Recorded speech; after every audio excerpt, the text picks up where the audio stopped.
प्रातः क्लास के बाद 8/5/66 का प्रातः क्लास चल रहा था।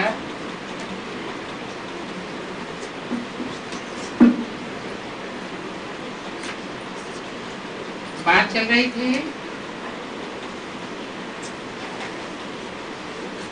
जिनको भाग्यशाली रथ कहा जाता है,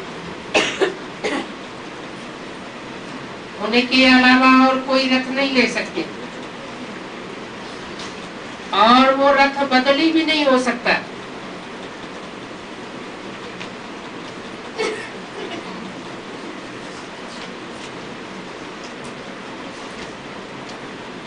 आठ 5/66 की वाणी का दूसरे पेज में बताया, ऐसे नहीं है कि दूसरे कल्प में गुजरात के तरफ चला जाऊंगा।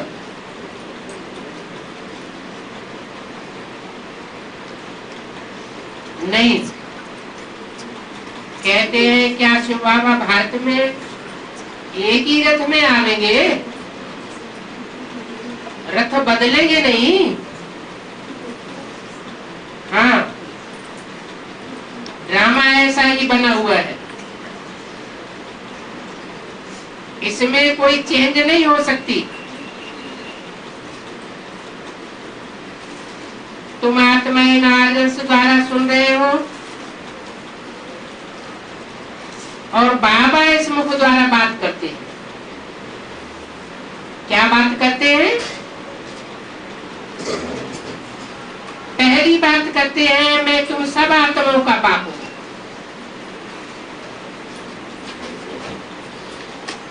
सन्यासी लोग तो कह देते हैं शिवो हम तत्वम, सारी बात ही बिगाड़ देते हैं। बाप तो बच्चों को स्वर्ग का मालिक बनाते हैं, बच्चों को अडॉप्ट करते हैं। मीठे बच्चों, अब फिर से 5000 वर्ष बाद में आया, तुमको पतित से पावन बनाने के लिए आया हूं। तुम कितनी बार पतित से पावन, फिर पावन से पतित बने।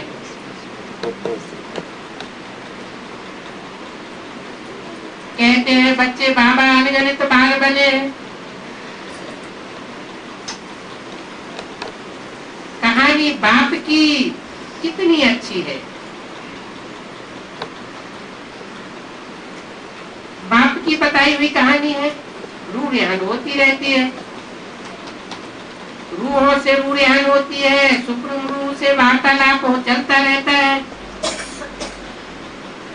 तो बच्चों को आकत देते हैं, तुम अपने सुखधाम को भूल गए, तुम अपने जन्मों को ही नहीं जानते हो। 84 जन्मों का चक्कर कैसे फिरता है, तो बाप बैठ समझाते। ये बात तो सहज है ना, आत्मा ही समझती है। आत्माओं को बाप कहते हैं। अब समझा कैसे तुमने सतयुग में रहती किया, फिर कैसे सीढ़ी उतरे हो, तो स्मृति दिलाती।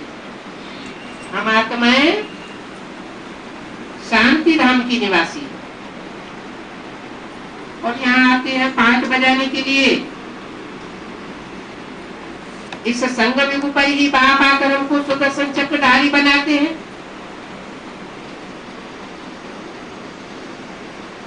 ज्ञान का तीसरा नेत्र देते हैं, कोई दूसरे युग में नहीं देते हैं। इन्होंने फिर देवताओं को तीसरा नेत्र सुदर्शन चक्र दे दिया। वास्तव में उनमें ये ज्ञान नहीं है। बाप बैठ समझाते हैं, तुम असल देवी देवता धर्म के थे, परंतु धर्म भ्रष्ट होने के कारण देवता के बदले हिंदू धर्म समझ लिया।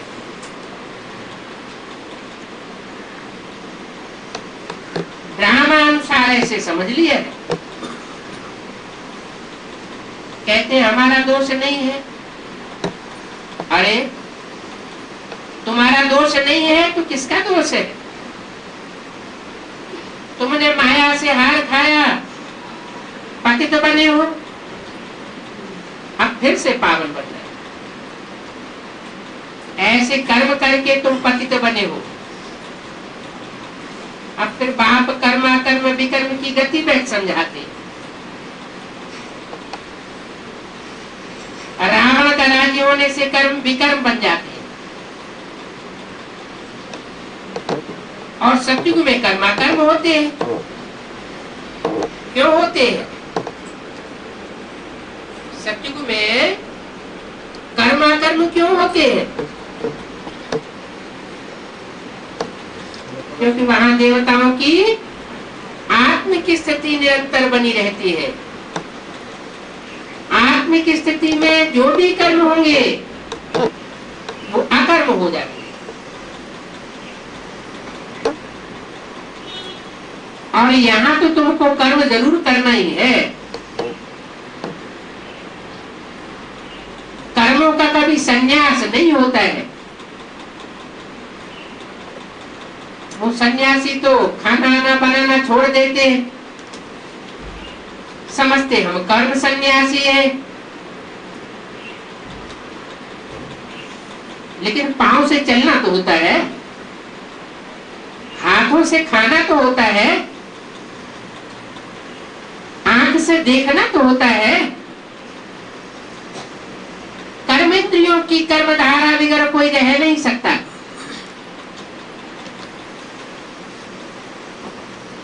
तो तुम बच्चों को भी कर्मेंद्रियों से कर्म तो करना है, लेकिन बुद्धि होगी एक पाप में लगाना। ऐसी प्रैक्टिस करनी है कि कर्म करते बुद्धि होगी एक पाप में लगा रहे, आत्मिक स्थिति बनी रहे। मनुष्य अनकॉन्शियस हो जाते तो कर्म नहीं चलता है, वो तो अल्पकाल के लिए हुआ। बच्चों को कर्म अकर्म की गति बैठ समझाते, वहां विकर्म नहीं होते, क्योंकि आत्मा देवभान में कभी नहीं आती। देवभान में आने से विपरीत कर्म होते हैं। वहां होता ही है राम राज्य,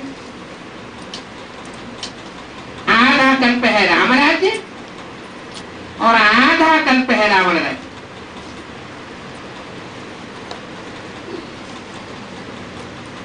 रावण माना अनेक सिरों का राज्य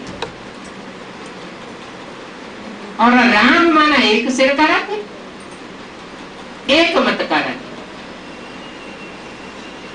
रावण को वर्ष वर्ष जलाते ही आते है तो और कोई चीज नहीं जिसको वर्ष वर्ष जलाते हो। रावण को लंबा बनाते जाते हैं और वर्ष वर्ष जलाते जाते हैं। हर वर्ष लंबा क्यों बनाते हैं?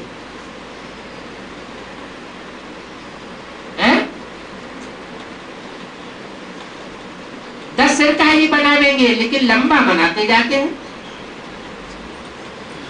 क्योंकि रावण राज्य बढ़ता ही जाता है, उसकी ताकत बढ़ती ही जाती है, लेकिन फाउंडेशन कहां पड़ता है?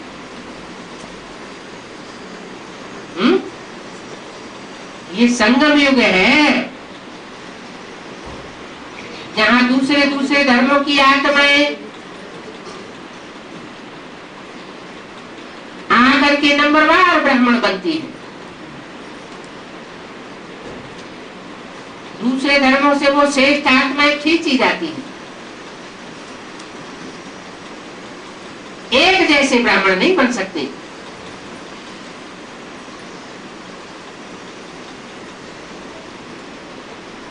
ऊंचे से ऊंचे धर्मों से जो आते हैं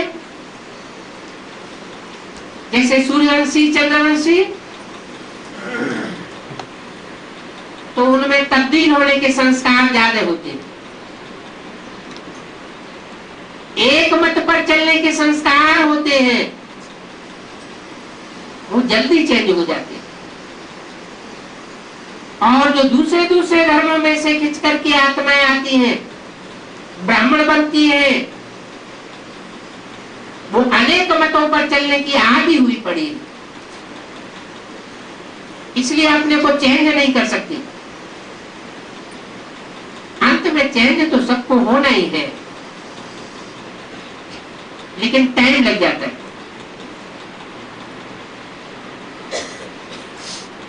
तो जो परिवर्तन नहीं कर सकती, वो जबरन दूसरों को परिवर्तन करना चाहती। यहाँ तो बाप ने सिखाया है, पहले अपना सुधार फिर पर का सुधार। हर वर्ष रावण बढ़ता जाता है, क्योंकि उसकी ताकत बढ़ती जाती है। सनातन धर्म की आत्माएं क्षीण होती जाती हैं और दूसरे दूसरे धर्मों की आत्माओं की संख्या बढ़ती जाती है।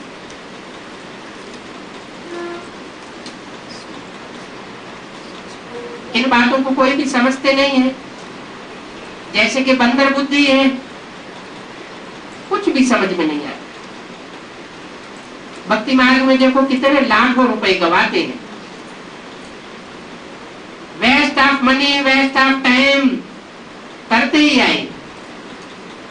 और खर्चा कितना करते हैं, कितनी देवियों आदि की मूर्तियां बनाते हैं, कितना खर्चा होता है।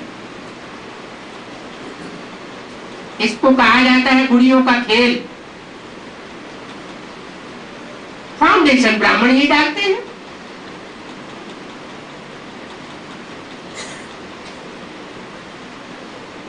जैसे जब तक मम्मा बाबा जीवित थे, तो ये मेले मलाखड़े गुड़ियों के खेल नहीं होते थे। मम्मा बाबा के शरीर छोड़ने के बाद ब्राह्मणों की दुनिया में जो दूसरे दूसरे धर्म की आत्माएं आई हुई हैं,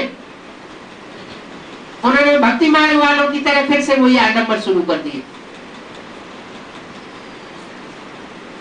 बाप कहते हैं इनमें wastage of time money energy होता है।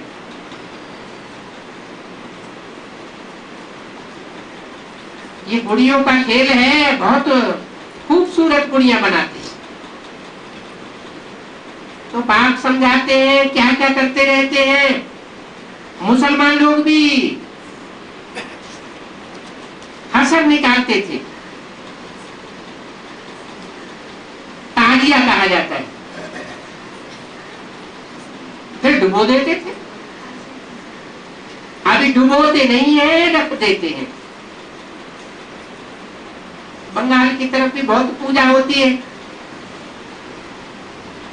देवियों की पूजा करके फिर कहेंगे डूब जाओ। माना बाद में समझ में आता है कि सदगति एक से होनी है। इसलिए बाबा स्लोगन देते हैं, ये स्लोगन हर घर घर में टांग दो। एक सदगुरु निराकार से सदगति, अनेक मनुष्य गुरुओं से दुर्गति। लेकिन 63 जन्म के संस्कार पड़े हुए हैं, तो जो बाप के बच्चे बनते हैं वो भी इन बातों को भूल जाते हैं, फिर भी गुड़ियों के खेल में लग जाते हैं।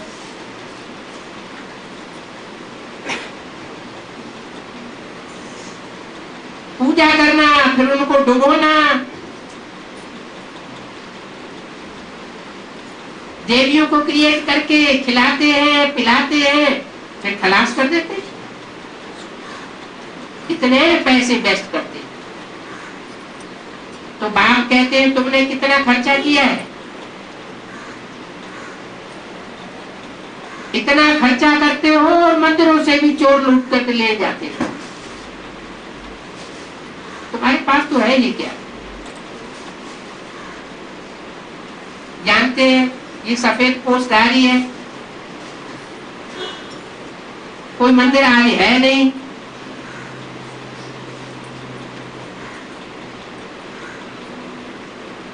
पहले थोड़े चोर आए थे, उनको कुछ मिला नहीं, सिर्फ मैनेजर की पेटी ले गए, उनमें से भी कपड़ों को देख करके फिर फेंक दिया। यहां से फिर गए दिलवाला मंदिर में, वहां तो पुलिस रहती है, पुलिस को देखा तो बोलो सब लोग भागे, सामान भी सारा वहीं छोड़ गए, कुछ भी उनको हासिल नहीं हुआ। ये उस समय की बात बताई जब मम्मा पापा मौजूद थे।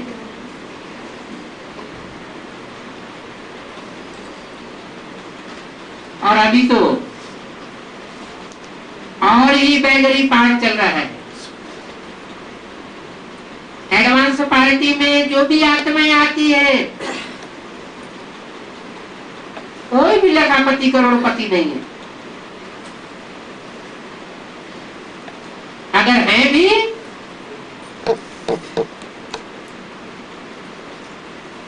तो बाप कहते हैं ये सब बाप का है। अगर ऐसे समझ करके चलेंगे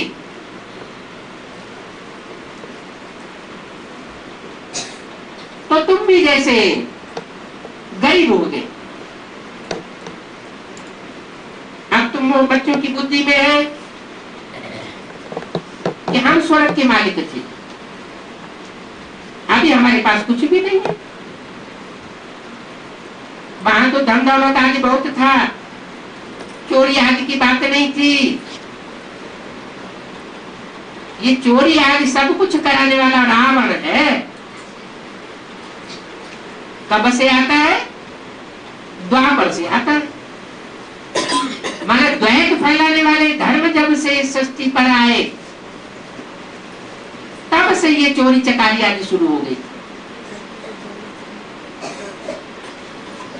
जितने भी कुकर्म है, विकर्म है, वो कराने वाले यही अनेक मतें देने वाले रावण संप्रदाय,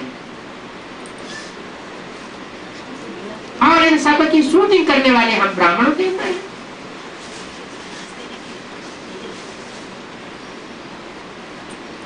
तो राम आकर के जो एक मत से राम राज्य स्थापन करते हैं, वहां कोई चोरी आदि की बात नहीं। अनेक मतों से जो रावण राज्य स्थापन होता है, वहां चोरी चकारी आदि विकर्म बहुत होते रहते। वहां तो रावण होता नहीं। अभी तो देखो मनुष्य लंगूर बन गए।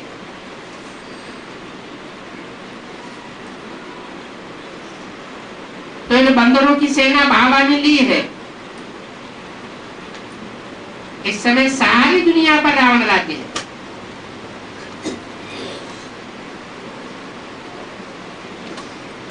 अब तुम योग बल से सारे विश्व के मालिक बनते हो, लड़ाई आदि की कोई बात नहीं, तुमको कोई लड़ाई आदि लड़नी नहीं। तुम हो ही पांडव संप्रदाय, और वो है कौरव और यादव संप्रदाय। कौन? जो दूसरे धर्मों में कन्वर्ट होने वाले ब्राह्मण हैं, वो सब है कौरव और यादव संप्रदाय, और तुम हो राम संप्रदाय। क्योंकि तुम योग बल से सारे विश्व के मालिक बन जाते हो। तुम जानते हो लक्ष्मी नारायण ने ये राज्य कैसे लिया? योग बल से लिया। ये प्रारब्ध कहां से पाई? जरूर लक्ष्मी नारायण ने पिछले जन्म में ऐसा कर्म करके ये प्रारब्ध पाई होगी। अभी तुम राजयोग सीख रहे हो, आगे थोड़ा ही तुमको कुछ मालूम था। समझते थे कलयुग अर्जुन बच्चा है तो पुराना होगा, नीचे उतरते ही जाएंगे। तुम जानते हो बाप आया हुआ है और मनुष्य घोर अंधेरे में सोए पड़े।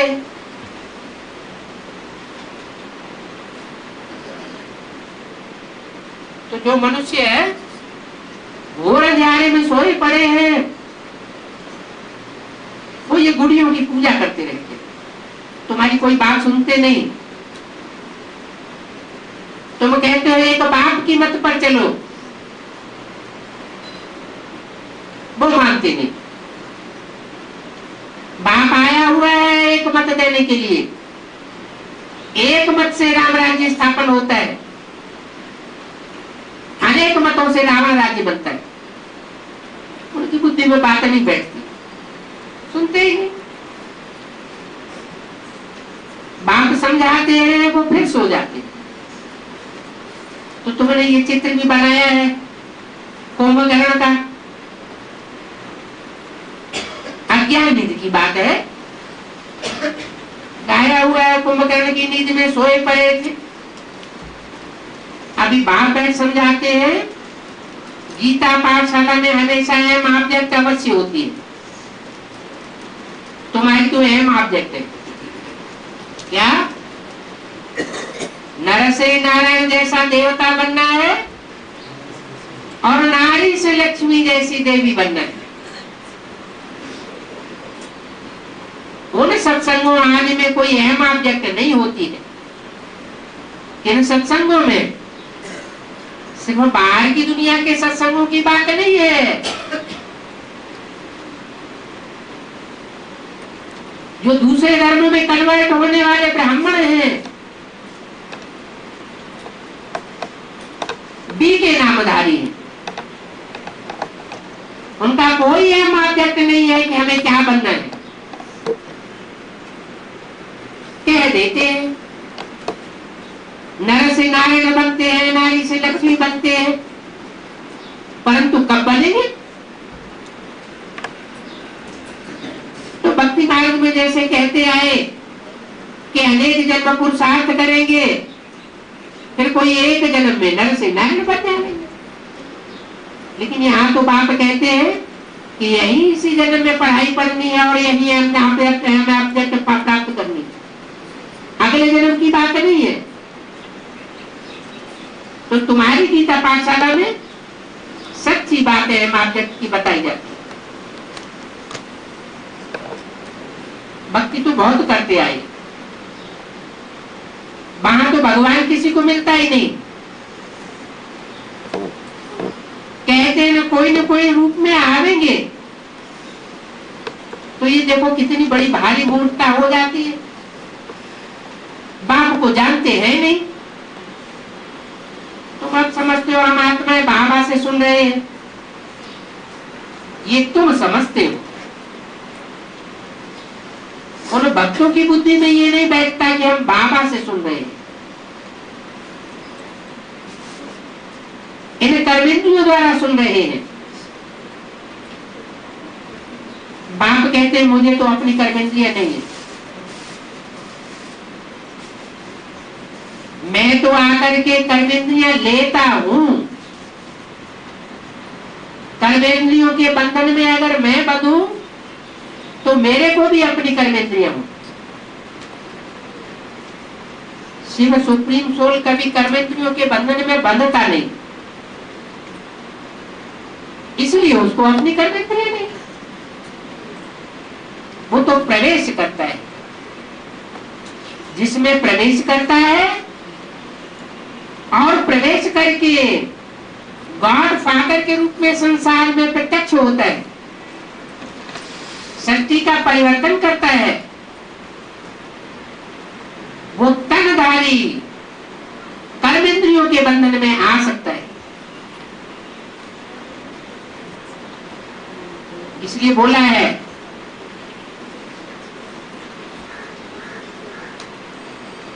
कि ब्रह्मा विष्णु शंकर को देह भाना आ सकता है या नहीं आ सकता है?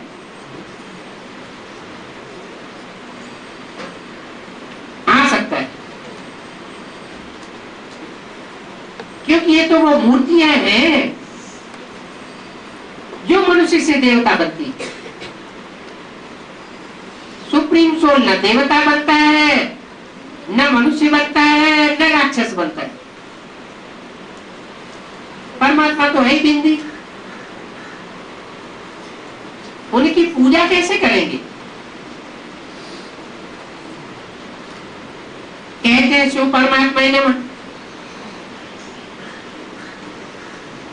भक्ति मार्ग में पूजा करते हैं। यज्ञ रचते हैं तो फिर मिट्टी के लिंग बनाते हैं, शिवलिंग बड़ा बना देते हैं। क्यों बड़ा बना देते?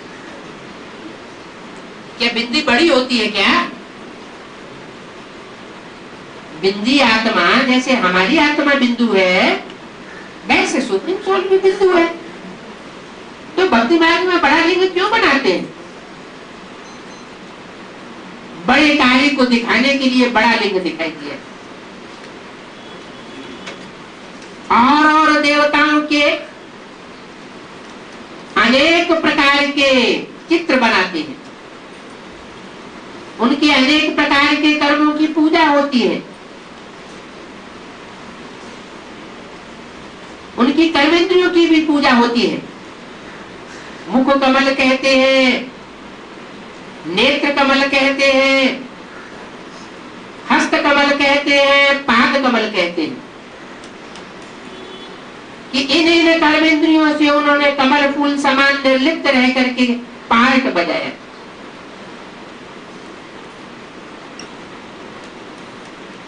लेकिन शिव को सिर्फ लिंग दिखाते और लिंग भी बड़ा बनाते हैं।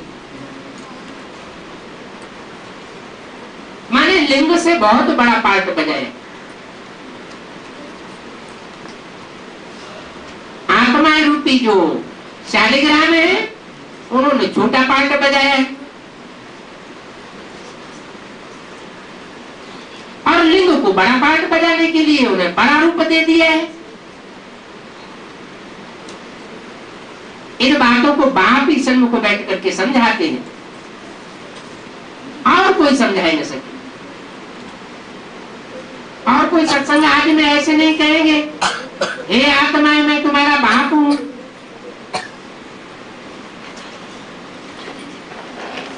सारी मनुष्य सृष्टि का बीज रूप हूं।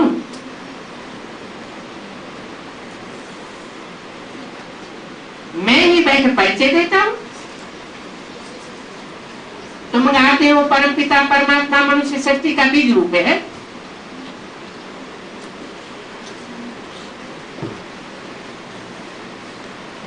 सिर्फ परम पिता बीज रूप है या परम पिता परमात्मा बीज रूप है? मनुष्य सृष्टि का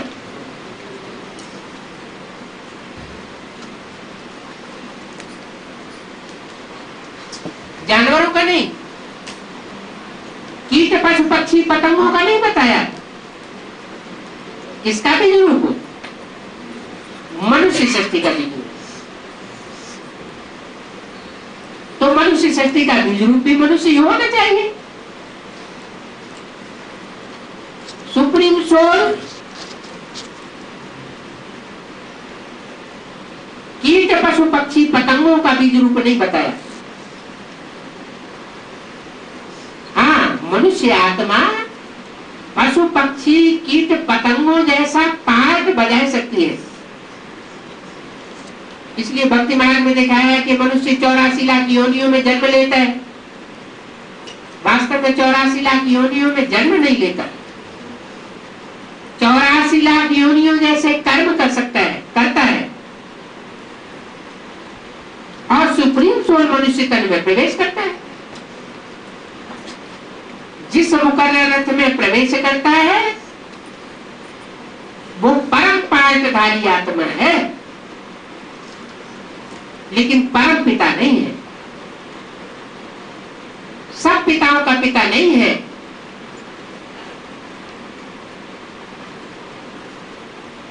जो पिताओं के बीच में जिसकी सुप्रीमेसी है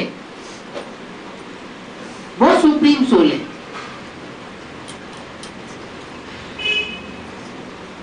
वो आत्माओं के बीच में पिता है, परम पार्टधारी। उसको कहा जाता है, वो है ही रूपाधारी। तो तुम गाते हो परम पिता परमात्मा मनुष्य सृष्टि का बीज रूप, वो चैतन्य है, ज्ञान का सागर है, सुख का सागर है। तो बाप की महिमा न्यारी है। बाप तुम बच्चों को बैठ आप समान बनाते हैं, आप समान बनाते हैं। कौन से बाप की बात हुई? सुप्रीम सोल आप समान बनाते हैं, या मनुष्य शक्ति का जो बीज है प्रजापिता, वो आप समान बनाता है। पहले सुप्रीम सोल बाप आत्माओं को आत्मा का परिचय देकर के आत्म की स्थिति में स्थित कराते, वो है बेसिक नॉलेज। जब आत्माएं आत्म की स्थिति में स्थित हो जाती है,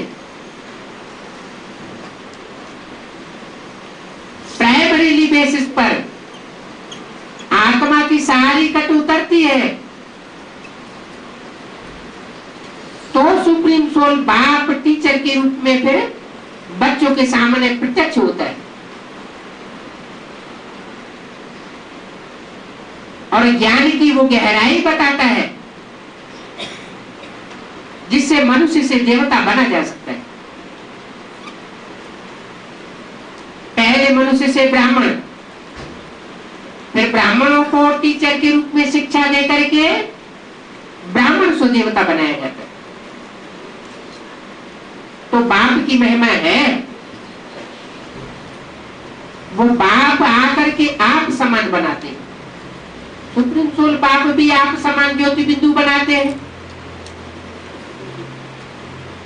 और जिसमें प्रवेश करते हैं वो पहले बाप समान बनता है। जो पहले बाप समान बनता है वही ब्रह्मा से देवता भी पहले बनता है। तो ये पढ़ाई है, राजयोग की पढ़ाई है। इस योग में राग भरा हुआ है। ज्ञान भक्ति और वैराग कहा जाता है कि ज्ञान मिलता है तो भक्ति के आडंबरों से वैराग आ जाता है।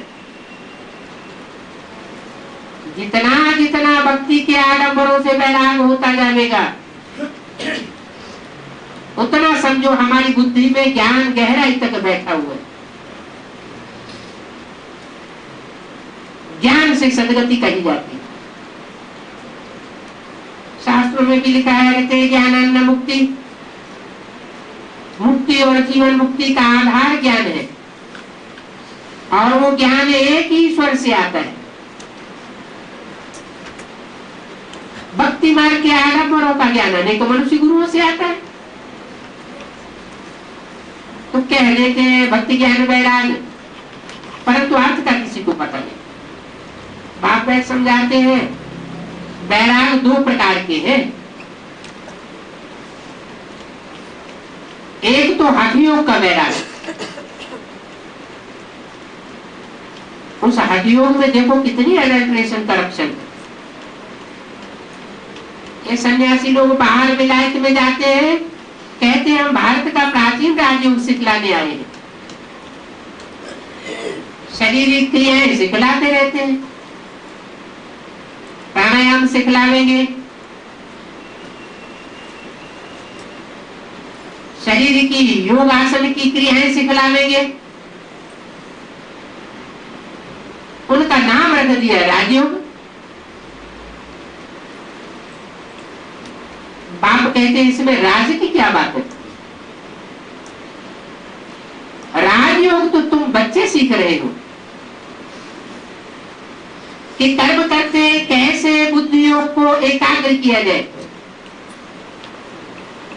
एक ही याद में टिकाया जाए। जब एक ही याद में बुद्धियों को टिक जाता है तो कर्मेंद्रियां अपना भोग स्वीकार करना भूल जाती है। देवियों से न पाप बनता है न पुण्य बनता है। तो ये हुआ राजयोग। ये राज है जो कोई भी हठयोगी गुरु नहीं समझा सके। तो वो प्रवृत्ति मार्ग वाले, वो हठयोगी सन्यासी है निवृत्ति मार्ग वाले।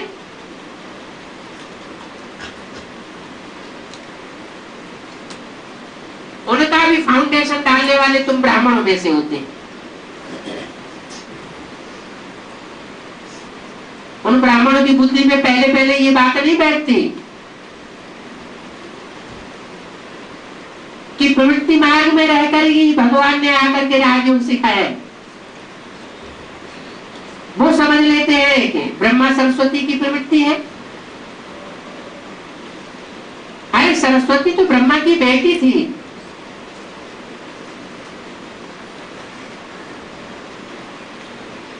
बेटी के साथ कोई प्रवृत्ति थोड़ी ही होती है। 14 साल की आई थी मम्मा, तो प्रवृत्ति की बात ही नहीं। और ब्रह्मा सरस्वती की शरीर छोड़ने के बाद जो राजयोग के नाम पर देश विदेश में योग सिखाए रहे हैं, वो खुद भी सन्यासी है।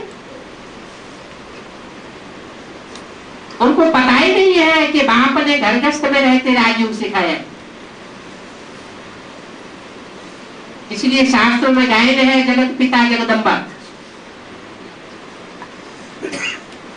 वो बाप भी है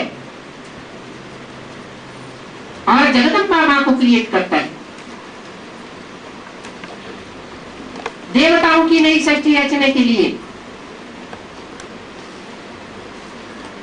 इसलिए जगदम्बा के द्वारा स्वर्ग की गेट खुलते हैं। और फिर माताएं सहयोगी हैं। तो ये राजयोग के द्वारा संभव है।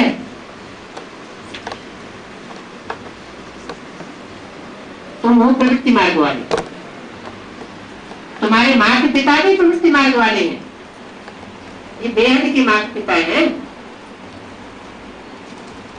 जो बताते हैं कि तुमको कोई ड्रेस आदि पहनने की मनाही नहीं है, रंगीन ड्रेस भी पहन सकते हो। हाँ, ड्रिल में जब बैठते हैं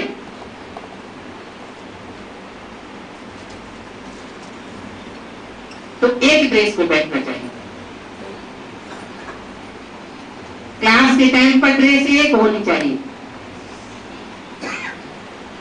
सफेद रंग सात्विक माना जाता है, होता भी सात्विक है। तो सात्विक स्टेज में रहने के लिए सूक्ष्म वतन जैसी स्थिति बनाने के लिए रंगीनी खत्म होनी चाहिए।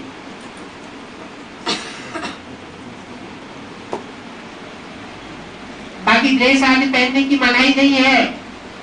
काम करते चलते फिरते कोई भी प्रकार की ड्रेस पहनो। ये तो तुम भट्टी में रहते थे, आगे की बात बताई।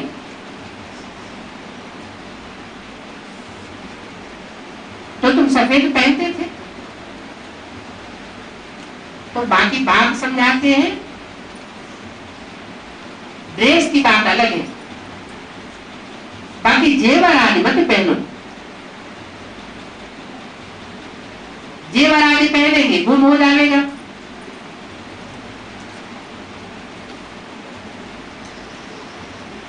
चोर भी लूट लेते हैं।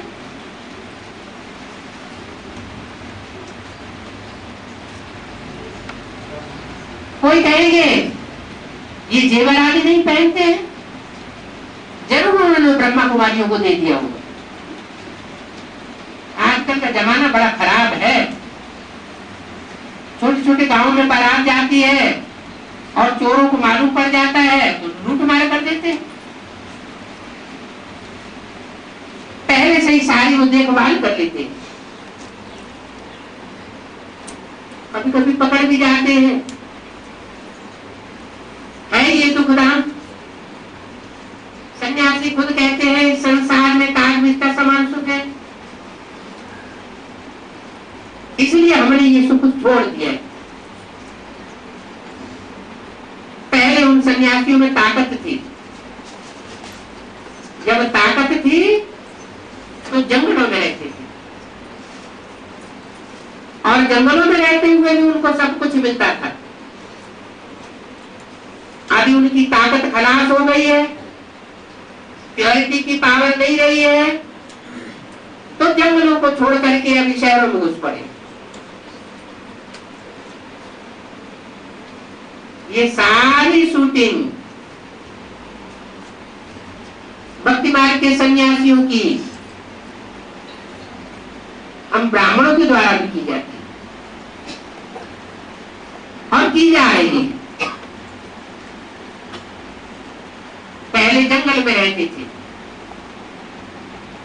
बाद में शहरों में निकल पड़े हैं, आवश्यकताएं ज्यादा हो गई है, गृहस्थियों से भी जास्ती आडंबर उनका हो गया, तो वो ताकत नहीं रही, भीख मांगते रहते हैं। इसलिए ताकत नहीं है, धक्के खाते रहते हैं। नई दुनिया में तो तुम्हारी प्रकृति दास ही हो जाती है, क्योंकि तुम्हारी आत्मा सात्विक बन जाती है। आत्मा जब सात्विक बनती है तो प्रकृति सब कुछ मुहैया कराती है, कोई भी काम करने की दरकार नहीं रहती। खाना पीना, खेलना, मौज करना।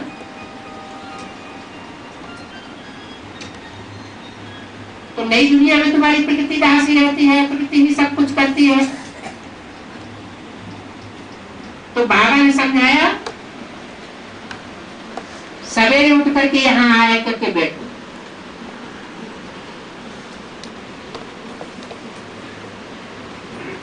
यहाँ का वायुमंडल शुद्ध है, तुमने यहाँ ही राजयोग सीखा है, और तुम्हारा यादगार दिलवाड़ा मंदिर भी खड़ा है।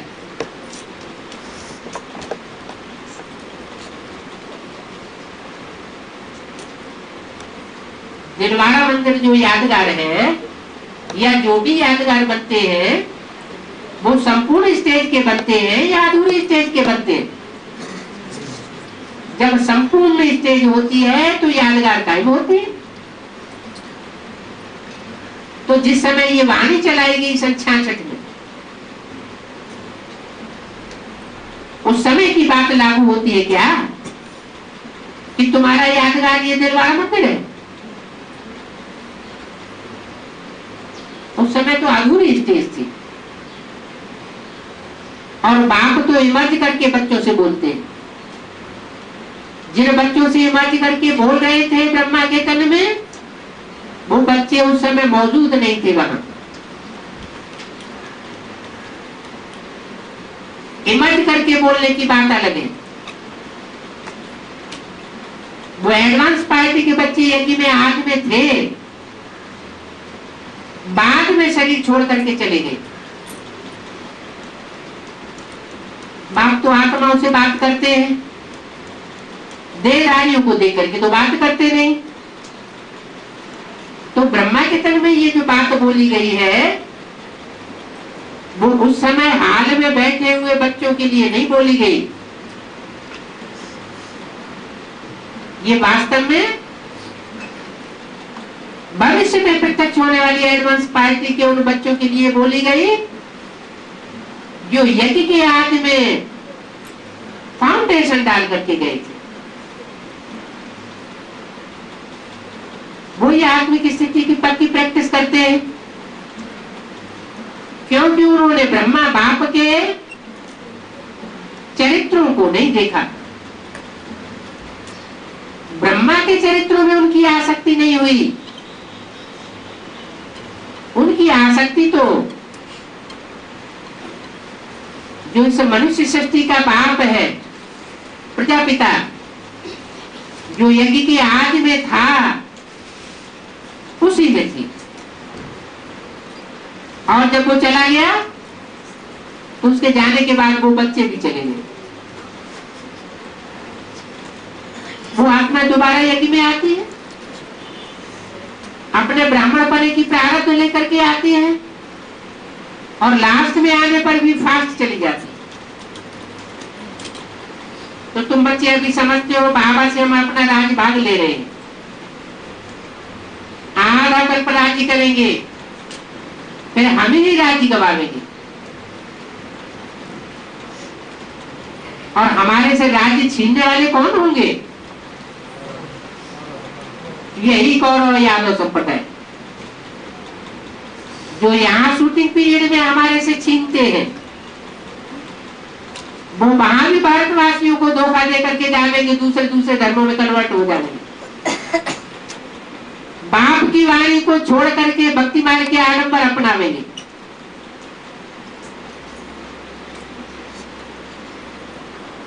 हम तो पूज्य से पुजारी बन जाते हैं,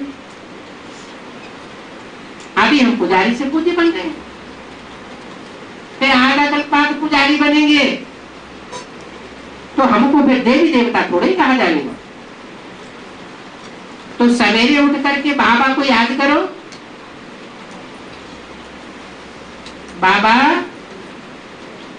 रावण ने हमको बिल्कुल ही मूर्ख बनाई दिए,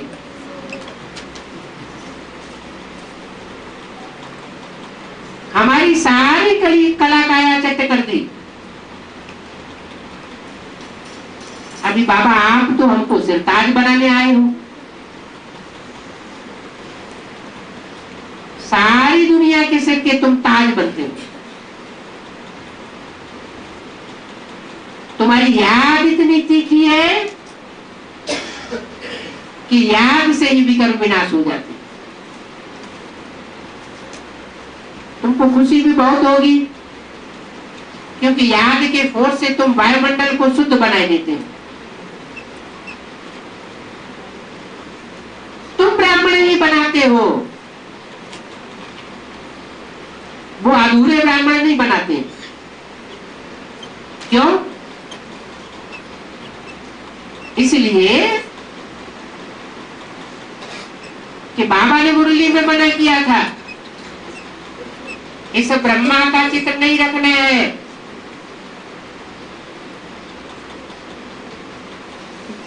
अगर इनका चित्र रखेंगे तो बुद्धि पतित हो जाएगी।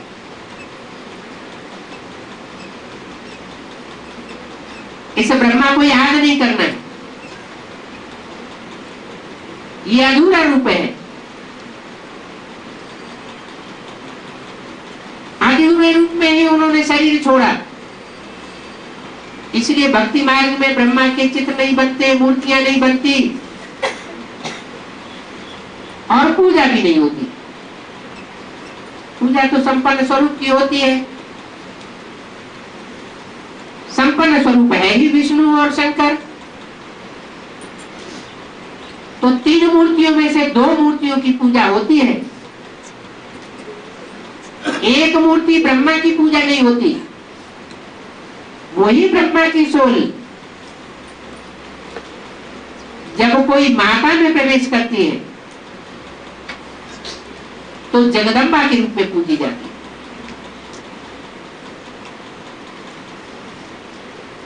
जगदम्बा के रूप में पूजी जाती है क्योंकि जरूर कोई पूजने योग्य कर्म किया है, ऐसी पवित्रता धारण की है जो माताओं के लिए गए नहीं, कि माताओं ने सहन करके स्वर्ग के गेट खोले, पुरुषों के लिए नहीं कहा कि स्वर्ग के गेट खोले। पांडवों के लिए तो सिर्फ इतना गायन किया है कि पांडव ऊंची स्टेज में जाकर के गल मरे, उन्होंने अपने देवान को गलाए दिया, लेकिन स्वर्ग के गेट खोलने के निमित्त नहीं बन पाते। अभी बाप तुमको सिर का ताज बनाते, तो ऐसी याद में टिकना चाहिए। कैसी याद में? जिस याद में तथाकथित ब्राह्मण नहीं टिक पाते, तथाकथित ब्रह्मा कुमार कुमारियां नहीं टिक पाते, क्योंकि उनकी बुद्धि में ब्रह्मा के चित्र और ब्रह्मा की याद टिकी हुई है। उन्होंने उस अधूरे रूप से पालना ली है।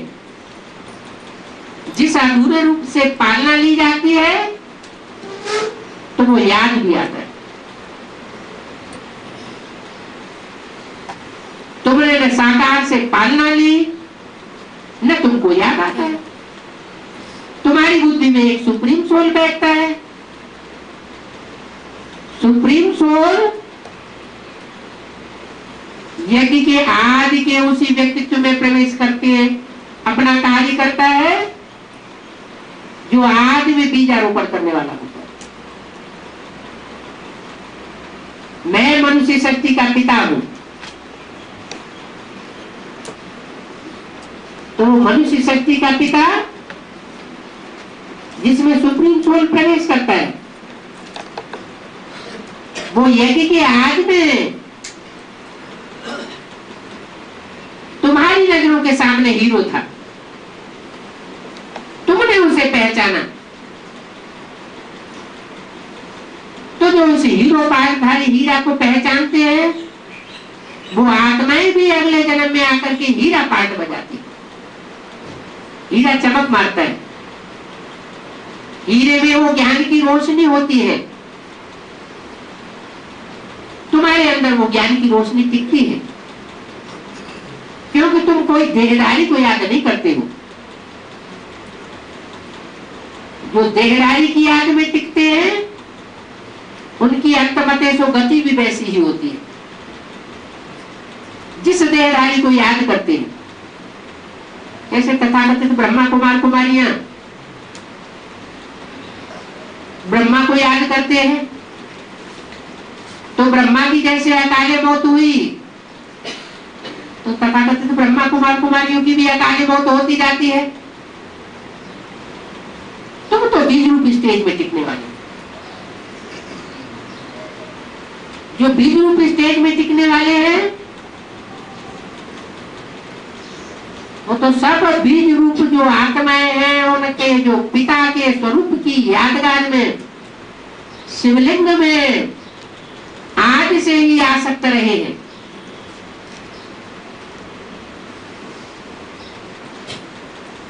शैव पूजा भारत की प्राचीन परंपरा की पूजा रही। शिव भक्त रहे। उस शिव भक्तों को शिव स्वरूप में टिकना कोई कठिन नहीं मालूम होता। शिव नेत्र कहा जाता है। तुम त्रिनेत्री बाप के त्रिनेत्री बच्चे हो। आत्मिक स्थिति में रहने के कारण तुम्हारे अंदर ज्ञान की वो पराकाष्ठा जल्दी बैठ जाती है। तो ऐसी स्टेज में जो टिकने वाले बच्चे हैं उनके पाप कर्म भी जल्दी दग्ध हो जाते हैं, विकर्म भस्म होते हैं। तो ब्रह्म मुहूर्त का तुम्हें बहुत ध्यान रखना चाहिए। सवेरे उठने की डायरेक्शन मिलती है। तुमको कोई कोई ब्रह्मा कुमार कुमारी कह देते हैं। अब तुम्हारा असली नाम तो है प्रजापिता ब्रह्मा कुमार कुमारी। ब्रह्मा भोजन अर्थात ब्राह्मणों का शुद्ध भोजन। ऐसे नहीं कि भोग लगाया जाएगा तभी शुद्ध भोजन बनेगा, नहीं, याद में बनाया हुआ और याद में खाया हुआ शुद्ध भोजन कहा जाता है, ब्रह्मा भोजन कहा जाता है। उस ब्रह्मा भोजन को देवताएं भी पसंद करते हैं।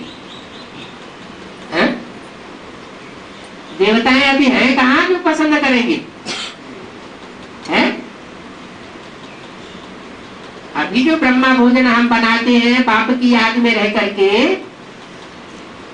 वो ब्रह्मा भोजन को देवताएं कैसे पसंद करेंगे? देवताएं तो सतगुरु होंगे।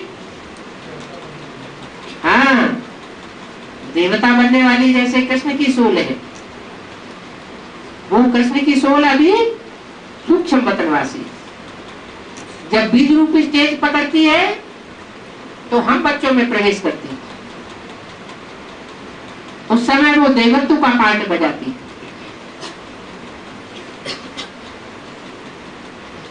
तो वो आत्मा हमारे बनाए हुए भोजन को पसंद करती है। उस तरह की कैटेगरी की जो भी आत्माएं ब्राह्मणों की दुनिया में शरीर छोड़ करके जा रही हैं, वो इस भोजन को बहुत पसंद करती है। जो देहदारी की याद में रह करके भोजन बनाते हैं, वो भोजन उनको पसंद नहीं है। क्यों? क्योंकि मुरली में ही बोला हुआ है जहां 36 प्रकार के भोग मिलते हैं वहां मैं आता ही नहीं हूं। जहां बच्चों को रोटी भी नसीब नहीं होती, मैं वहां उन बच्चों के नजदीक आता हूं, बड़े प्यार से आकर के उनको समझाता हूं। तो जो सुप्रीम सोल पाप है वो ही उस जगह को त्याग देता है जहां देहधारी की याद में भोजन बनाया जाता है। बाप तो कहते हैं अभी निराकारी भव, निराकारी बनेंगे तो निर्विकारी बनेंगे, निरहंकारी बनेंगे, देह का भी कोई होना नहीं रहेगा।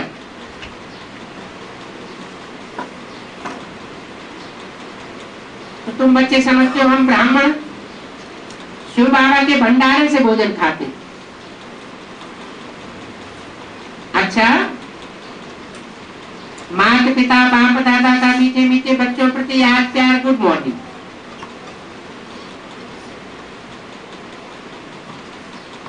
तुम बच्चे अभी पियर घर में हो,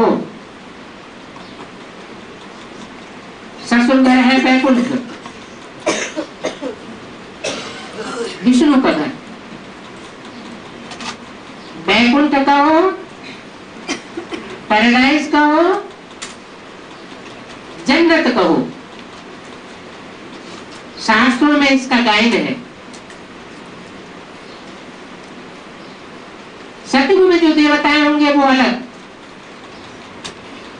वो तो 16 कला संपूर्ण होंगे, लेकिन वो उतरती कला वाले होंगे।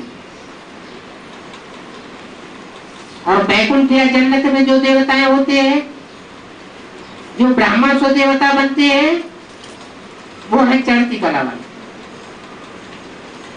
तो वो विष्णु का कुल है। बैकुंठ है, वो है तुम्हारा ससुर घर। और ये है ब्रह्मा का पीहर घर।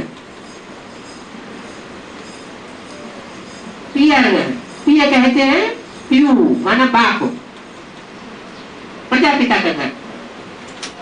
ब्रह्मा भी बाप है क्योंकि उसे टाइटल मिलता है, टाइटलधारी बाप तो है ही। और शिव भी बाप है। तो विष्णु है तुम्हारा ससुर घर। तुमको कोई जेवर आदि से नहीं, ज्ञान और योग से श्रृंगारते हैं। ये ज्ञान रतन 1-1 लाखों रुपए का है। ये ज्ञान रतन ही आगे चल करके स्थूल रतन बन जाएंगे। जिनमें ज्ञान होगा उन ज्ञानियों की आगे चल करके दुनिया में बड़ी ऊंची दृष्टि से आओ भगत होगी। जिनमें ज्ञान नहीं होगा वो दूसरों से भीख मांगते रहे। इसलिए मुरली में बोला है मुसलमान भीख मांगेंगे।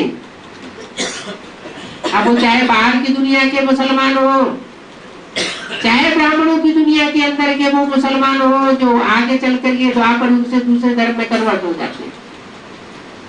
अभी भी ज्ञान नहीं सुनते हैं। अभी भी उनको सुनाओ तो कान में उंगली देके कहेंगे अल्लाह अकबर, शिव बाबा को याद करो, हमें किसी की बात नहीं सुननी। बाप कहते हैं इस तरह जो तिरस्कार करते हैं ईश्वरीय ज्ञान का, उनको फिर आगे चल करके ऐसा टाइम आएगा कि ईश्वरीय ज्ञान रत्नों की भीख मांगनी पड़ेगी। तो बाबा ने समझाया तुम बच्चे हो रूप बसंत हो, याद से तुम्हारा चेहरा चमक जाता है, रूपवान बन जाते हो, और ज्ञान से तुम्हारे अंदर खुशबू आ जाती। बाबा भी रूप बसंत है, ज्ञान का सागर है, अविनाशी ज्ञान रत्नों से तुम्हारी झोली भरते हैं। तुम बच्चों को तो खुशी में नाचना चाहिए, अंदर अंदर में वो खुशी स्थायी रहनी चाहिए, बाहर में नहीं। ये सारी अंदर की बात है, अंदर की खुशी बाहर भी झलकती रहेगी। अच्छा, ओम।